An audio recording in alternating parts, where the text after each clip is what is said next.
Wir befinden uns vor dem Museum Sowjetisches Speziallager in der Gedenkstätte Sachsenhausen.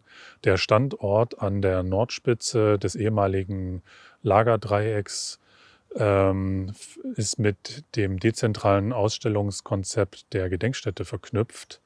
Alle thematischen Ausstellungen und Darstellungen in der Gedenkstätte sind mit einem historischen Bezugsort verbunden. Hier an dieser Stelle laufen die historischen Bezugslinien des sowjetischen Speziallagers zusammen. Sichtachsen verweisen zudem auf das Massengrab im Friedhof am Kommandantenhof, als auch auf 15 Steinbaracken, von denen 4 in das museale Konzept integriert sind. Für Besucherinnen erschließt sich die Geschichte des Speziallagers auf über 350 Quadratmetern Ausstellungsfläche mit 700 Exponaten. Die Ausstellung erzählt über die Bandbreite der ehemaligen hier Inhaftierten anhand von zahlreichen Biografien. Sie reichte von NS-Verbrechern wie Professor Hans Heinze, der an führender Stelle in die Ermordung von Kindern im Rahmen des sogenannten Euthanasie-Programms der Nationalsozialisten verwickelt war, über Funktionsträger des nationalsozialistischen Staates, kleine und mittlere, die hier oftmals ohne Urteil interniert waren und ohne einen individuellen Schuldvorwurf, sondern wegen Positionen, die sie inne gehabt hatten, über Jugendliche wie zum Beispiel Peter Runge, der mit MitschülerInnen 1946 gegen die Zwangsvereinigung der Sozialdemokratischen und der Kommunistischen Partei protestiert hatte, bis hin zu Frauen wie Christa Maria Kirchner, die in typisch stalinistischer Manier mit angeblicher Spionage in Verbindung gebracht wurden, die sie nicht begangen hatte. Christa Maria Kirchner kriegte hier im Lager auch ein Kind. Und eine weitere Vitrine zeigt das Schicksal von sowjetischen Häftlingen, von denen es auch einige tausend in der Zeit des sowjetischen Speziallagers hier gab. Diese waren aus ganz unterschiedlichen Gründen inhaftiert. Zum Teil warf man ihnen Kollaboration mit den Nationalsozialisten vor, zum Teil aber auch andere Dinge, versuchte Desertion etwa.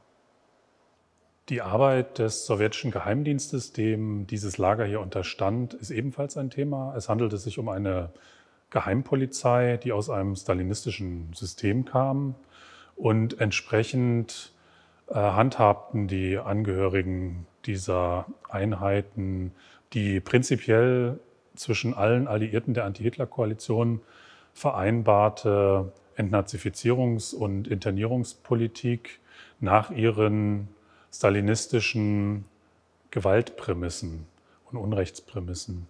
Dabei wandten sie zum Teil auch Gewalt an. Im Zentrum der Ausstellung steht aber das Sterben im Speziallager Sachsenhausen. Aus einem Fenster kann man auf den Friedhof am Kommandantenhof sehen, wo sich das größte Massengrab des Lagers befindet. Und in der Ausstellung liegt auch ein Totenbuch. Und es läuft auch ein Film mit den Namen der hier Verstorbenen, die damit vor dem Vergessen bewahrt werden.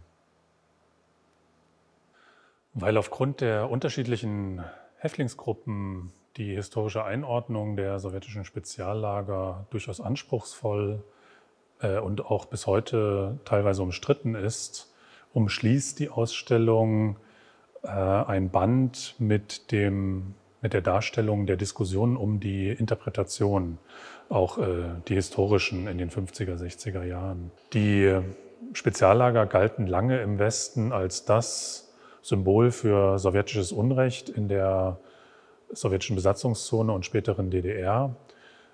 Die sogenannten roten Konzentrationslager wurden teilweise sogar missbraucht, um die Verbrechen in den nationalsozialistischen Konzentrationslagern zu verharmlosen.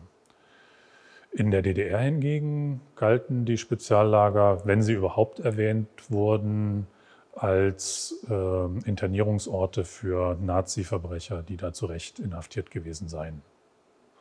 Auf diese Herausforderung antwortet das Museum mit einer Dauerausstellung, die nicht nur auf sachliche und differenzierende Informationen und Betrachtungsweisen setzt, sondern auch mit einer konzeptionellen Integration in das Gesamtgefüge der Gedenkstätte.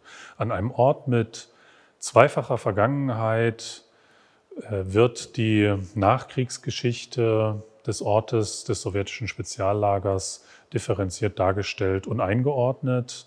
Und das regt hoffentlich zur kritischen Auseinandersetzung mit diesem komplexen Thema an.